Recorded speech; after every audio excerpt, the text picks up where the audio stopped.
soir, je vais commencer une série de messages sur l'épître aux Romains.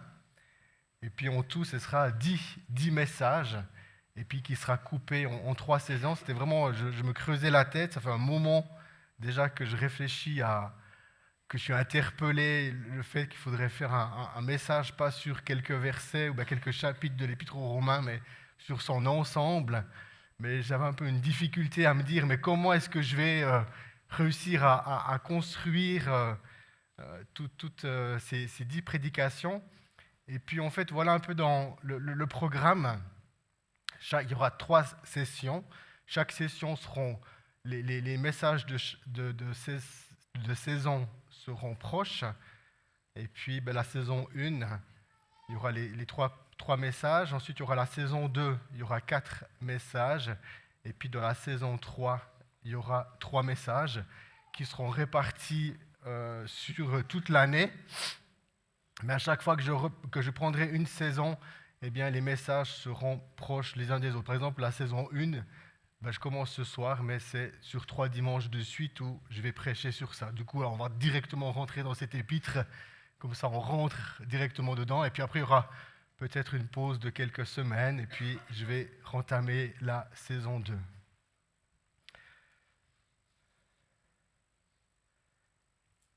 Avant de rentrer directement sur le texte et puis sur l'étude puis la compréhension de l'épître aux Romains, je me suis dit que ce serait bien un peu de juste faire connaissance du personnage qui a écrit cette lettre. Cette lettre a été écrite par l'apôtre Paul, un homme qu'on cite souvent dans l'Église, après Jésus puis après Pierre. Jésus reste comme un peu le centre, mais on évite à parler de Paul ou des apôtres.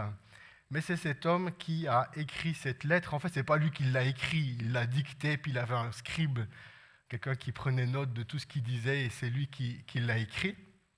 Parce qu'en fait, il a écrit cette lettre parce qu'il désirait se rendre à Rome. Et puis c'était une église qu'il n'a pas fondée. Ce n'est pas une église qu'il a fondée, mais il avait à cœur d'aller à Rome pour de Rome aller, on pense, en Espagne. Mais selon les traditions, eh bien, sa vie s'est terminée à Rome, où l'apôtre Paul s'est vu être décapité. Quand on lit cette lettre et puis que c'est cet homme, Paul, qui l'a dicté, qui l'a écrit, c'était un peu la question que je me suis posée, ou bien j'ai lu un livre qui a posé cette question puis qui m'a amené, mais quelle est l'image qu'on a de cet homme ? Quelle est l'image ? Puis des fois, peut-être, on pourrait avoir une image d'un homme qui a dit à la femme, tais-toi dans l'église. Un homme qui a dit, qui était dur, méchant, sévère, autoritaire. Puis je pense que cette image qu'on peut avoir de cet homme est complètement faux.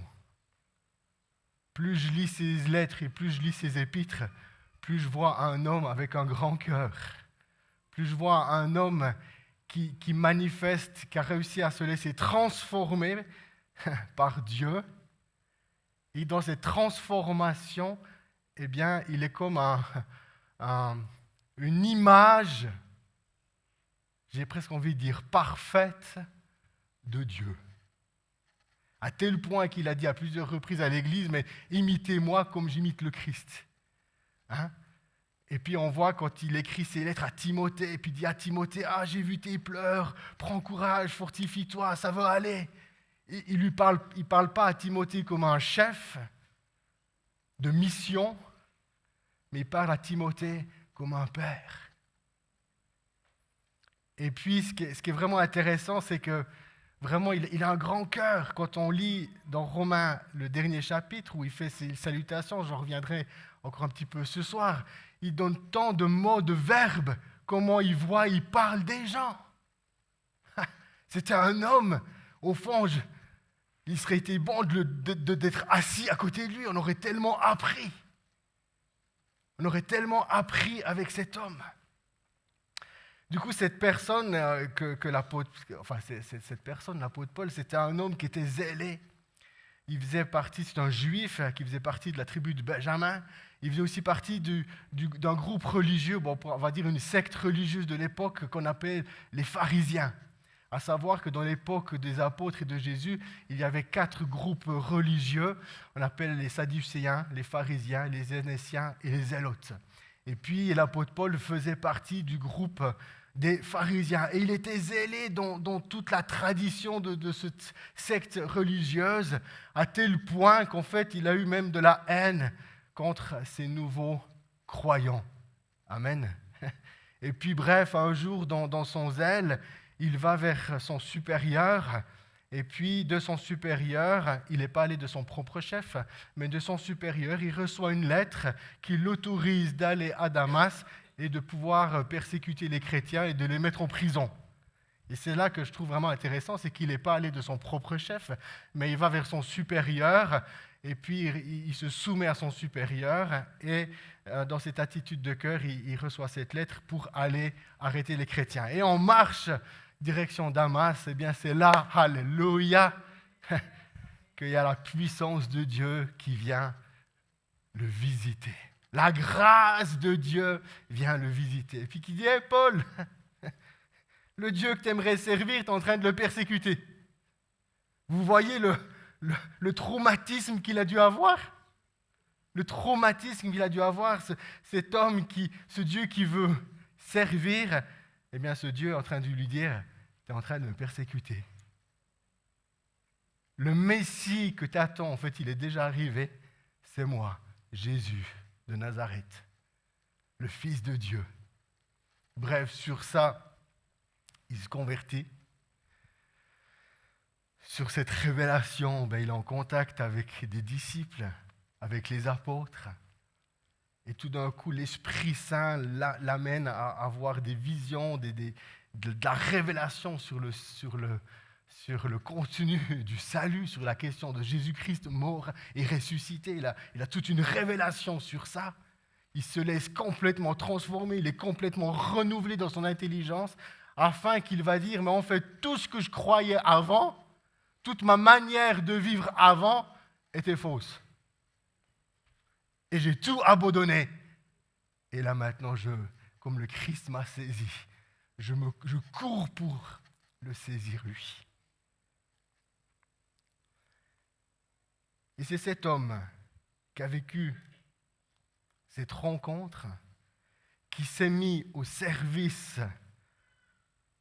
du Christ, où c'est plus lui qui vit, mais c'est le Christ qui vit en lui, a commencé tout d'un coup de marcher dans ce que Dieu l'appelait à être et à faire, et puis du coup il commence de parcourir le monde. Je vous rappelle que les avions n'existent pas, il n'y a pas de voiture, c'est à pied, en bateau ou sur un âne, ou sur un cheval. On pense que le premier voyage qu'il a fait, c'est plus de 2600 kilomètres, dont 1600 kilomètres à pied. Qui c'est qui aimerait être missionnaire avec l'apôtre Paul? En tout cas, une chose qui est sûre, c'est d'être d'être en bonne santé. Parce que c'est hard. Et puis de se déplacer et tout, à un moment donné, on voit l'apôtre Paul qui dit que dans tous ses voyages, il a fait naufrage. Il a eu des embûches, il a été frappé, chopé. Enfin, c'était pas juste trop génial, ce ministère apôtre Paul. Non, c'est là, il en a donné de sa vie. Il l'a vécu que pour l'Église. Il est mort, comme le Christ est mort pour nous, mais lui, il est mort aussi pour l'Église. Il n'a plus considéré sa vie, mais il l'a donné complètement pour le message de l'Évangile. Et cet homme écrit une lettre aux Romains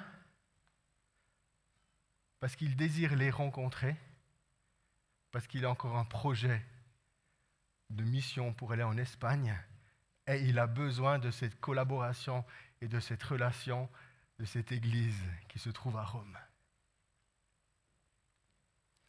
Et il écrit cette lettre à un moment donné, enfin je vais le dire, oui, il n'y a pas quelque chose qui pourrait manquer à cette église, parce que l'apôtre Paul, il va dire dans le chapitre 1 que leur foi à tous ces chrétiens, on en entend parler dans le monde entier. C'était des chrétiens établis, c'est des chrétiens qui étaient affermis dans leur foi. Mais l'apôtre Paul aimerait aussi participer et porter du fruit dans leur vie. Il leur a écrit cette lettre. Merci Nathan pour ton introduction dans la présidence, parce qu'il veut enraciner et solidifier le Christ dans leur vie. Amen. Et en fait, l'épître aux Romains, qui n'est pas forcément une épître évidente à lire d'une première lecture, mais en même temps, il fait un exposé du salut sur 16 chapitres. Ou d'une manière assez rapide, on peut citer Jean 3,16, « Car Dieu a tant aimé le monde, qu'il a donné son Fils Jésus-Christ, afin que quiconque ne périsse, mais celui qui croit en lui recevra la vie éternelle. Amen. Si tu crois en Jésus, tu seras sauvé. Amen. Si tu confesses le Christ de ta bouche, qu'il est Dieu et Seigneur, tu seras sauvé. Amen. » Puis ça, c'est des petits versets pour parler du salut. Et ici, cette richesse de cet épître aux Romains, eh bien, l'apôtre Paul prend le temps d'exposer et d'expliquer le salut, d'exposer la bonne nouvelle. Amen. Amen.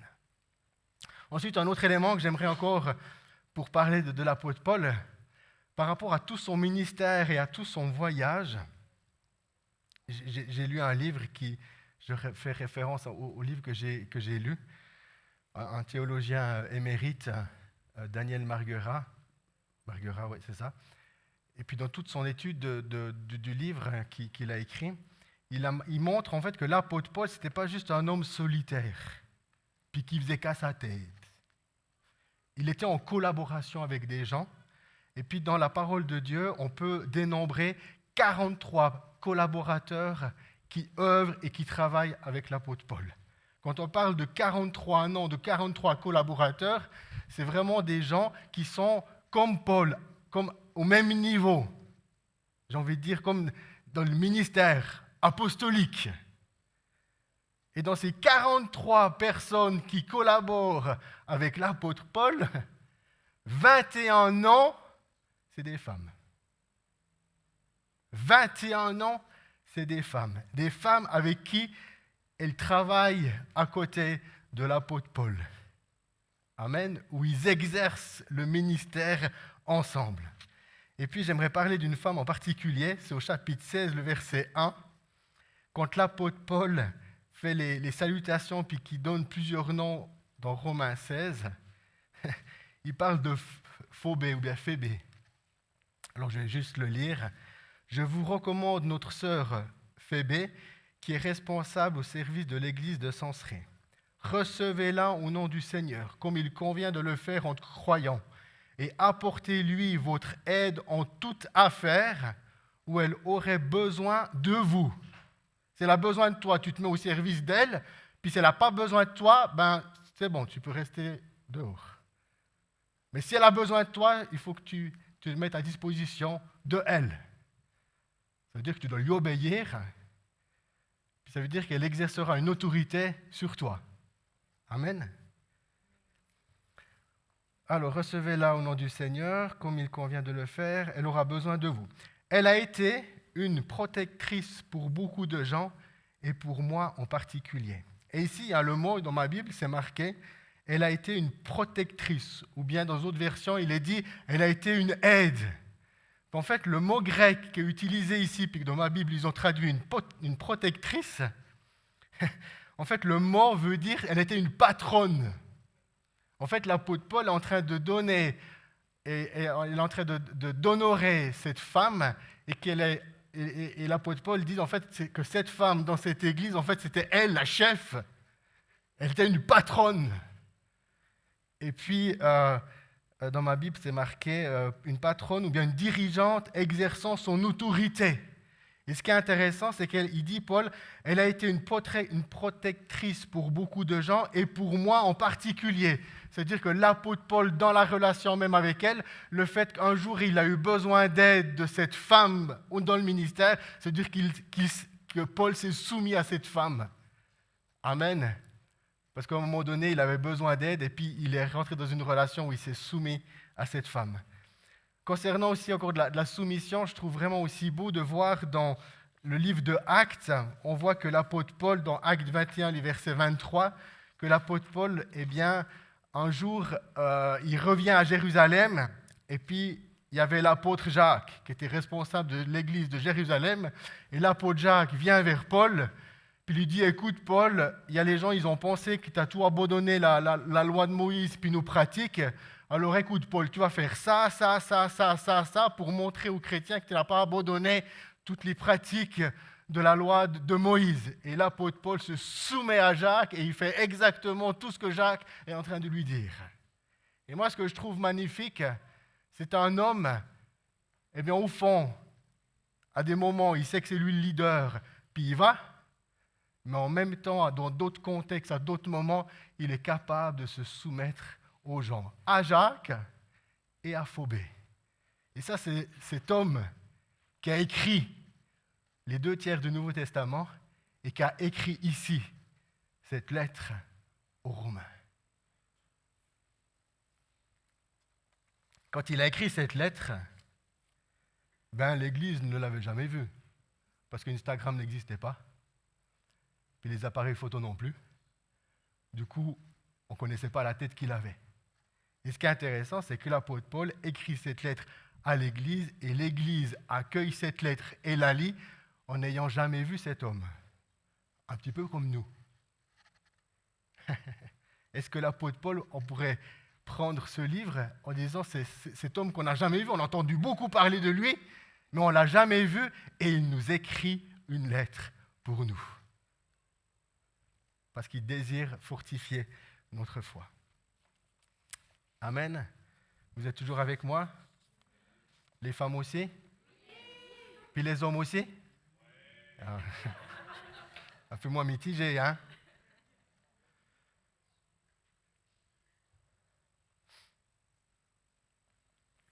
Commençons.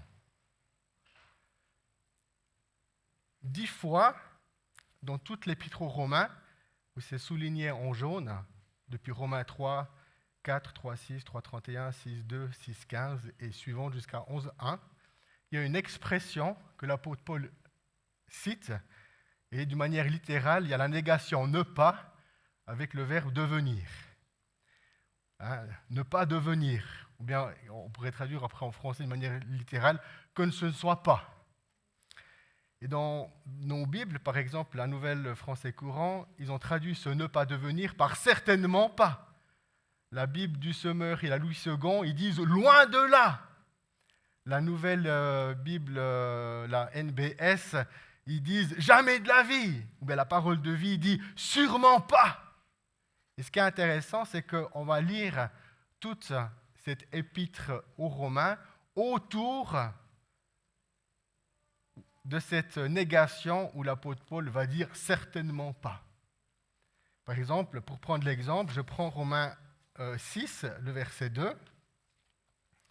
C'est qu'en fait, dans tout l'enseignement que l'apôtre Paul donne, tout d'un coup, il soulève tout le temps des questions. Et puis tout d'un coup, il donne un enseignement, puis il sait très bien que tout d'un coup, la pensée de l'homme, elle pourrait partir dans ce sens. Et puis elle pourrait penser de cette manière. Alors si je lis Romains 6, 1, que faut-il en conclure? Continuerons-nous à vivre dans le péché pour que la grâce de Dieu soit plus abondante? Et il répond à cette question, certainement pas. Et c'est ça qui est intéressant, c'est que pour des questions épineuses, eh bien, il faut soumettre notre esprit à la parole de Dieu. Et l'apôtre Paul, quand il enseigne l'Église, il veut l'amener dans une manière de penser. Amen. Dans le but que tu puisses constamment rester sur le chemin de l'Évangile. Ce chemin qui est étroit. Le chemin de l'Évangile, il est étroit. Tu as vite fait de mettre un pied à gauche ou à droite de côté. Et l'apôtre Paul veut amener l'Église à penser d'une manière juste. Et sur la question, que faut-il en conclure? Est-ce que je vais continuer à vivre dans le péché pour que la grâce de Dieu soit plus abondante? Parce qu'avant, il a dit que là où le péché abonde, la grâce surabonde. Du coup, pas de problème. Si tu pêches, ce n'est pas un problème. De toute façon, la grâce de Dieu, là où le péché, la grâce surabonde. Puis tout d'un coup, l'Église qui pourrait penser de cette manière, l'apôtre Paul, direct, il donne une réponse, puis il dit, sûrement pas. Sûrement pas. Parce que si tu penseras de cette manière, tu vas sortir du chemin. Amen. Et du coup, toute l'épître, eh bien, on va la lire autour de ces négations afin de pouvoir comprendre. Quand il commence de poser le cadre dans Romains 1, alors je ne vais pas lire tous les chapitres parce que le temps me manque. Ce qui est intéressant, c'est qu'il dit Dieu avait promis cette bonne nouvelle depuis longtemps dans les Saintes Écritures, par l'intermédiaire de ses prophètes. Et ce qui est intéressant, c'est qu'il est en train d'expliquer, puis il est en train de dire la bonne nouvelle que j'annonce. La bonne nouvelle que j'annonce, ce n'est pas quelque chose de nouveau à côté du judaïsme. Non! Parce que la bonne nouvelle que j'annonce, elle est déjà annoncée depuis longtemps avant dans les Saintes Écritures par la bouche des prophètes. Et qu'en fait, le message de l'Évangile, c'est juste la continuité et pas quelque chose de nouveau. C'est juste la continuité de ce que les prophètes annoncent. Ensuite, ici, il y a quelque chose qui est intéressant. On sait que dans l'Ancien Testament, il y avait les fameux prophètes que Dieu appelait, qui étaient animés de l'Esprit. Ils recevaient un message de Dieu et ils devaient aller le délivrer au peuple. Amen. Ça, c'est le prophète qui était dans l'Ancien Testament. Mais aujourd'hui, je vais dire ça comme ça, dans le Nouveau Testament, le prophète dans l'Ancien Testament est appelé dans le Nouveau Testament apôtre. Parce que l'apôtre, il a exactement la même mission que le prophète dans l'Ancien Testament, l'apôtre, il reçoit un message de la part de Dieu et Dieu l'envoie vers les nations pour délivrer le message. Amen. Ça veut dire que l'apôtre est un envoyé de Dieu qui a reçu un message de la part de Dieu, un message de Dieu qui doit délivrer au peuple, aux gens, eh bien, comme le prophète le faisait à l'époque de l'Ancienne Alliance, où tout d'un coup les prophètes recevaient un message et ils devaient parler au peuple, mais des fois le prophète parlait aussi aux nations.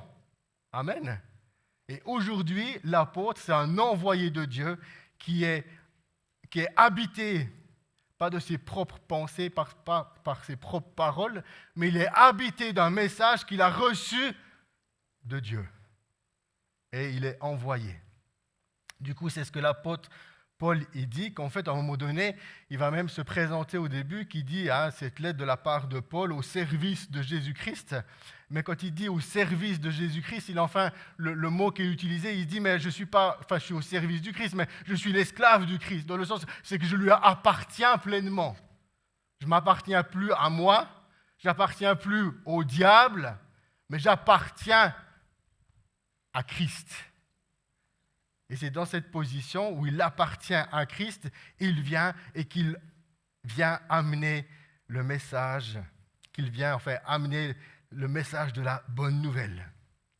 Et ce qui est intéressant, c'est qu'il dit que ce message de la bonne nouvelle qui a été depuis longtemps annoncé par les prophètes. Et ce que je trouve vraiment magnifique, c'est qu'il fait le lien avec l'Ancien Testament et le Nouveau. Il dit, elle se rapporte à son Fils, notre Seigneur Jésus-Christ, en tant qu'être humain. Il était descendant du roi David, mais selon l'Esprit Saint, il a été manifesté Fils de Dieu avec puissance quand il a été ressuscité d'entre les morts. Amen. Et c'est ça qui est magnifique quand on parle de la personne du Christ. Eh bien, il était réellement un homme humain descendant, amen, de la descendance de David.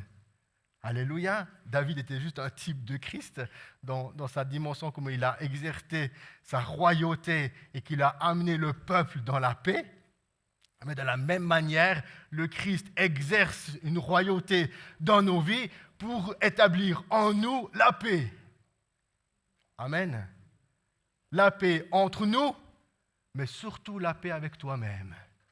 La paix avec toi-même, avec tous tes combats, avec toutes tes luttes, avec toutes tes peurs, toutes tes craintes. Il vient comme un roi exercer sa royauté dans nos vies afin que nous puissions être en paix. Et si la tempête vient, on est en paix.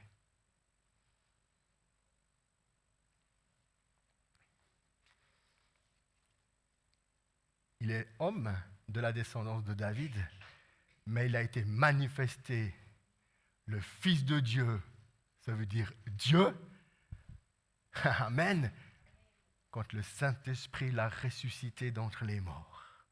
Alléluia. Et l'apôtre Paul veut amener ce message aux nations, devant tous les peuples, afin que ces gens puissent croire dans la personne de Jésus et lui obéir. Il faut croire en Jésus et lui obéir. Obéir à sa parole, obéir à ce qu'il dit. Un jour, un orateur a dit, si tu veux vivre le miracle dans ta vie, fais toujours ce que Jésus te demande de faire.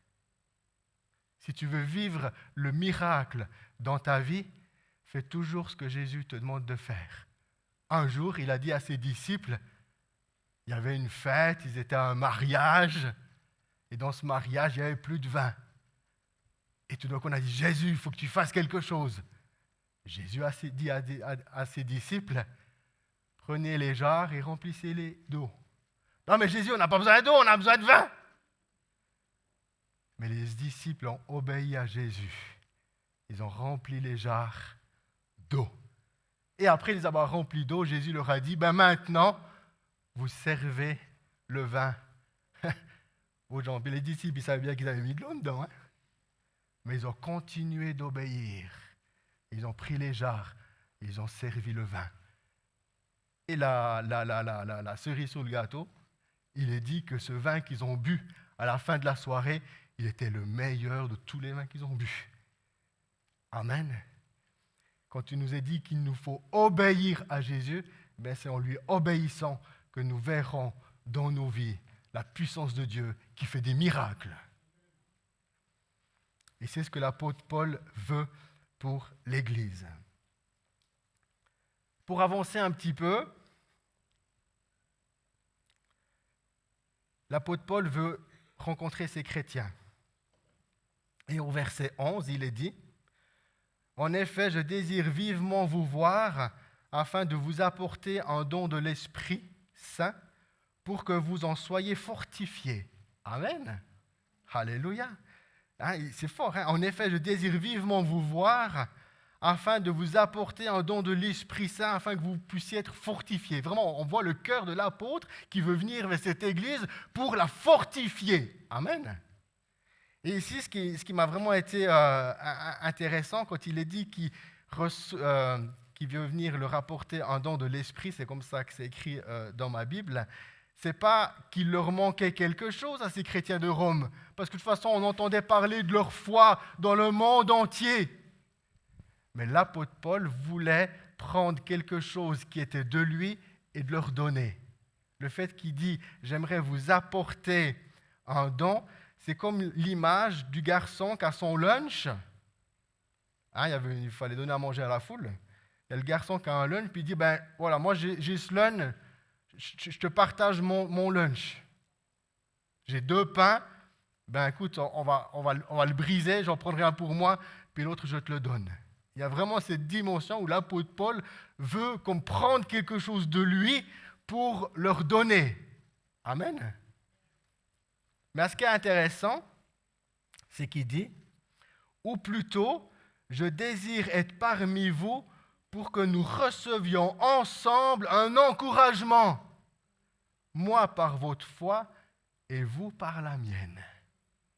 Et tout d'un coup, l'apôtre Paul, il ne vient pas d'une manière où, dans cette église qui était établie dans la foi, qu'on entend leur foi parler dans le monde entier, il vient, du coup, il dit, écoute, moi j'aimerais vous donner quelque chose, mais moi aussi j'aimerais recevoir quelque chose de votre part. Où tout d'un coup, il y a un échange. Amen. Mais ce qui est intéressant par rapport à ça, c'est que l'apôtre Paul, il parle de cette manière à l'église à Rome, où on entend parler de leur foi, où c'est des chrétiens qui sont guéris, restaurés, établis, puis qui ont une foi qui est juste. Mais l'apôtre Paul, il ne parle pas de cette manière quand il écrit à l'église de Galate. Hein. Il les traite d'insensés. Qui c'est qui vous a ensorcelé? Il ne parle pas de la même manière aussi quand il parle aux chrétiens de Corinthe. Hein. Il est un peu plus virulent. Pourquoi? Parce que là, il ne peut pas avoir une foi où il y a de l'échange, parce qu'il y a un tel désordre dans l'Église, il y a un tel désordre dans la vie de foi des chrétiens qu'on ne peut pas être dans un échange. Là, les chrétiens, il faut les corriger. Ah oui, c'est ce qu'il fait. Pourquoi? Mais de nouveau, pour les amener sur ce chemin étroit de la foi et du salut. Mais ici, vu que l'Église est en bonne santé, eh bien, l'apôtre Paul vient dans la relation avec les chrétiens et il aimerait avoir un échange dans le but que l'Église soit encouragée et que lui soit aussi encouragé dans la foi. Parce que tu sais quoi, l'apôtre Paul, c'était un homme comme nous. Seul ne lui aurait pas arrivé. Il avait besoin de frères et de sœurs, exactement dans ce que Nathan nous a partagé dans sa présidence. Nous avons besoin les uns de les autres si nous voulons tenir ferme dans la foi. On a besoin les uns des autres.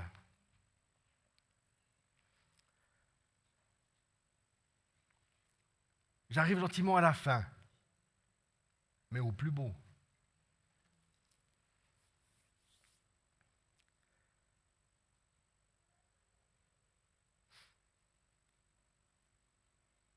Ah, entre Paul et la bonne nouvelle, c'est toute une histoire d'amour.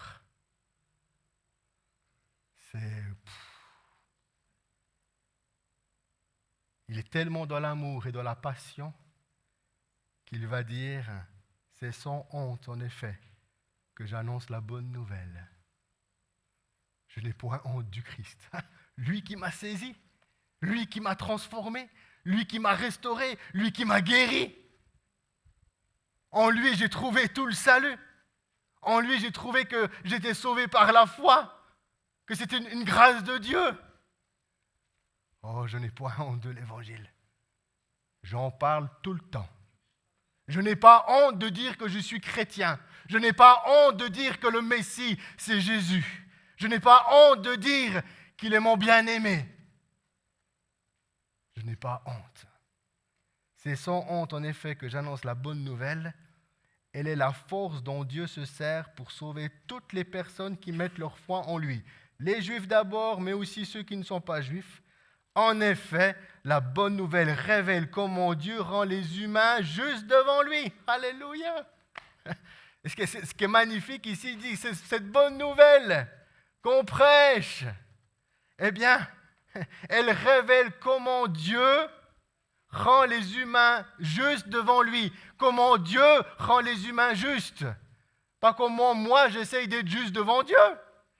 C'est Dieu qui nous rend justes devant lui. C'est ça la bonne nouvelle. Alléluia. Alléluia. Et il n'a pas honte. Puis il va dire, cette justice vient par la foi. Et il cite le prophète Habakkuk, qui dit, c'est par la foi qu'on vivra. Et a pour but la foi, comme l'affirme l'Écriture, celui qui est juste, par la foi vivra. Alléluia. Et l'apôtre Paul, quand on lui parle de ça, mais il n'est pas dans la honte. Il aime tellement son Jésus. Il aime tellement l'Esprit de Dieu, le Père. Il aime tellement Dieu. Il a découvert. Il a arrêté de s'auto-justifier afin de pouvoir recevoir la justice de Dieu. Je suis le pasteur de l'église. Je le dis comme ça. Des fois, il y a des gens, je trouve, qui se justifient beaucoup. Puis tant qu'on se justifie toujours de nos vies, on n'arrivera pas à recevoir la justice de Dieu. On essaie tout le temps de se justifier de tout. Pourquoi on n'a pas pu faire ça? Pourquoi on n'a pas ceci? Pourquoi il n'y a pas ça? Puis on essaie tout le temps de se justifier. À un moment donné, il faut arrêter. Il faut arrêter de s'auto-justifier soi-même et d'accueillir la justice de Dieu. Amen. C'est lui qui nous justifie.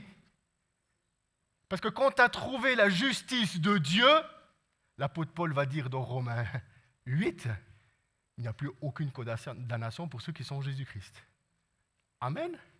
Il faut arrêter de s'auto-justifier. Il faut arrêter de se défendre soi-même. Il faut laisser Jésus nous défendre. Il faut laisser Jésus nous purifier. Il faut laisser Jésus nous laver de tous nos péchés. Il faut laisser Jésus nous rendre justes devant Dieu. Et quand l'Église arrivera à bien comprendre ça, elle vivra la gloire de Dieu. Moi, je trouve, d'une manière un peu générale, des fois, je viens et je dis, tant que la personne se justifiera, elle n'arrivera pas à accueillir la justice de Jésus. Il faut laisser Jésus devenir notre avocat. Amen. Il faut laisser Jésus être notre avocat. Et il vient, l'apôtre Paul, et c'est là qu'il vient et qu'il n'a pas honte de cet évangile. Mais en même temps, j'ai trouvé quelques versets qui parlent de la honte. Par exemple, dans Marc 8, 38, c'est Jésus qui parle. « Celui qui a honte de moi et de mes paroles face à cette génération infidèle et rebelle à Dieu, le Fils de l'homme aussi aura honte de lui quand il viendra dans la gloire de son Père avec les saints anges. » Hébreux 2, 11. « Or, Jésus qui rétablit la relation à Dieu pour tous les êtres humains, et ceux qui ont été rétablis dans leur relation à Dieu ont tous le même Père. C'est pourquoi Jésus n'a pas honte de les appeler ses frères et ses sœurs. » Hébreux 11, verset 16, quand il est parlé des héros de la foi, en réalité, ils désiraient un pays meilleur que celui-ci et qui se trouvait dans les cieux. C'est pourquoi Dieu n'a pas honte d'être appelé leur Dieu. Par rapport à ça, je me suis posé la question, David, au fond,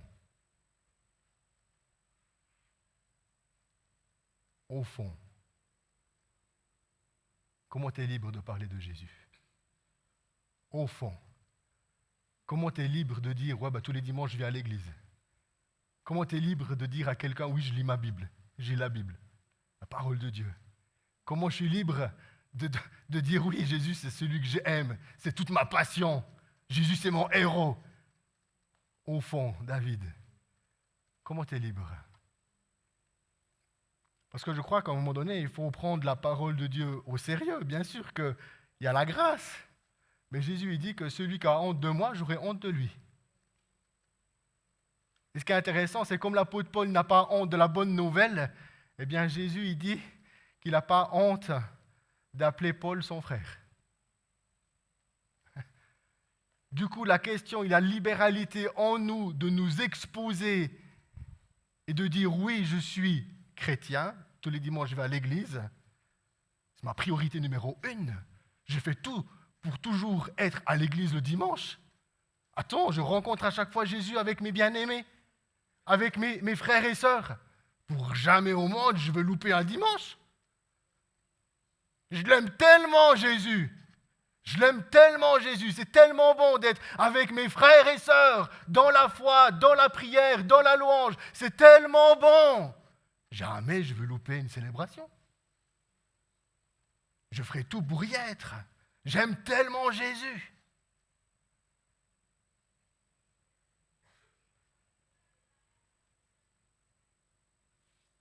J'en suis où?